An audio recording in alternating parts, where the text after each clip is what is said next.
Welcome back, my friends. Melissa Esplin here with the second tutorial. This is our intermediate tutorial. We are going to make this cute happy birthday card. So simple, and we cover a little bit more of an intermediate concept with writing on a curve. Let's talk about the tools that we'll need for this project. We will need canary yellow, moss green, and sky blue watercolor brush pens, and a small calligraphy brush pen. Optional materials, we'll want a pencil, the Bienfang watercolor paper, this is a cold press, and a watercolor brush. We have a jar of water just off screen, so you'll want those materials before we get started. This is about 5.5 by 4.25. This is going to be great as a little card. I'm trying to keep things relatively in the middle of my paper here. First, we'll want to grab our canary yellow and create an oval that's just to the side of center, just left of center, and a little off kilter. You'll make it a little more round on top. I'm going to do the same, but just to the right of center with another oval. These ovals do not need to be the same. In fact,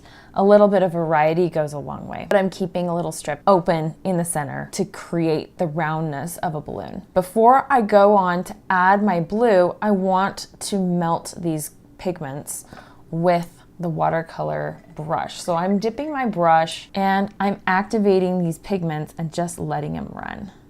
I'm going to do the same on either side. We're going to wait for this to dry before we add our blue. Now that our green and yellow are dried, I'm going to add my blue. And I want to make sure that this blue is just a little bit higher and that it overlaps that green and yellow, because that's where this fun comes into play. So I'm going to make it a little more round. And then I'm going to add some water, my watercolor brush, to activate those pigments. What's fun is you get this really deep, beautiful green here, and you get a nice lime green here. So you get a mix of colors, and these colors start to blend together, and you get just this fun playfulness. We're gonna let that dry. So I'm doing things a little out of order from the book, but I wanna get started on the lettering. Let's map out how we're going to draw our happy birthday sentiment. I wanna visualize a circle just around my balloons, and I've got center here, and I'm going to draw another concentric circle. Do we need a perfect circle? No, we do not. But if it makes you feel more comfortable, getting a cup or some sort of lid or something that helps you create a circular shape, that's totally great. You can definitely use that. But we're going to go ahead and draw those two concentric circles, little half circles. These horizontal and vertical lines are our guides to our angle line.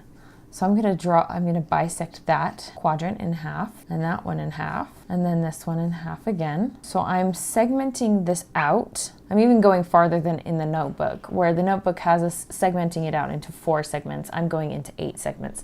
So this is our vertical angle line. So we want to fan our letters out. Because we have the interactive workbook, I can see that the B is really pretty close to center. So I'm gonna start with birthday, and then I'll work backwards so that my happy birthday is centered. So I'm going to lightly pencil, and I'm rotating my paper as I write so that I maintain that fanning angle line.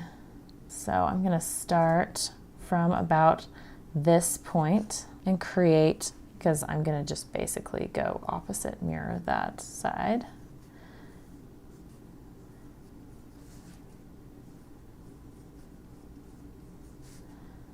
So that's a little tight, so I might want to scoot things over just a tiny bit. So it looks messy. It looks absolutely and utterly chaotic, right? What are we doing here? But trust the process, it's going to look great. Let's get our happy birthday down. Then we're going to do the rest of our balloon.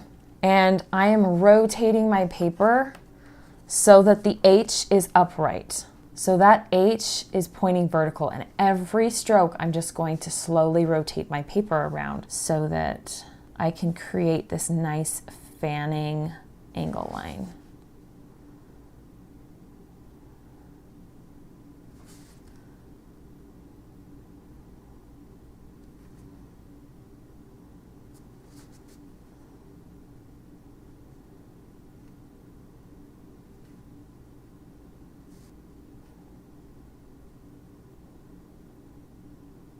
we are using those pencil marks as guides for us, but we're trusting our hand to do what it does best.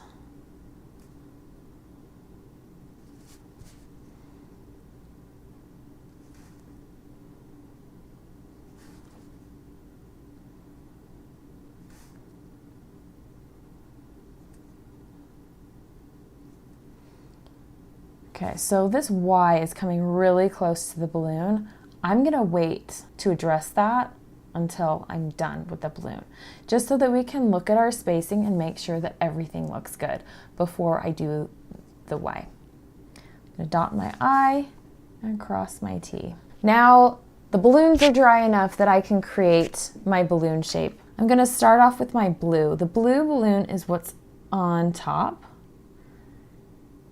And I'm drawing along that outline, and I'm breaking up my line just a little bit. I'm just broken up my line, just the tiniest bit. The outline around my green balloon, and I'm doing a little dashed line behind the blue balloon to create that translucence. I'm gonna do the same thing with the yellow balloon. Just draw a little dashed line along that shape. And then we're going to draw the balloon ties. I just like to do some swirls and little flourishes. I'm gonna do either side, and then I'll come in down and do the middle. So we've got our balloons that are hanging here. Now we wanna finish this off and make sure that we're nice and even. I'm going to draw the Y behind the balloon shape. So that Y is going to come into this line, but we're going to trace the outline of what we would write with the Y and come back up. So that gets tucked nice and neat behind the balloon and gives us a sense of depth. And from here, really all that's left to do is erase our pencil lines. Make sure that the balloons are fully dry before erasing over top those pigments, but otherwise you're good to go.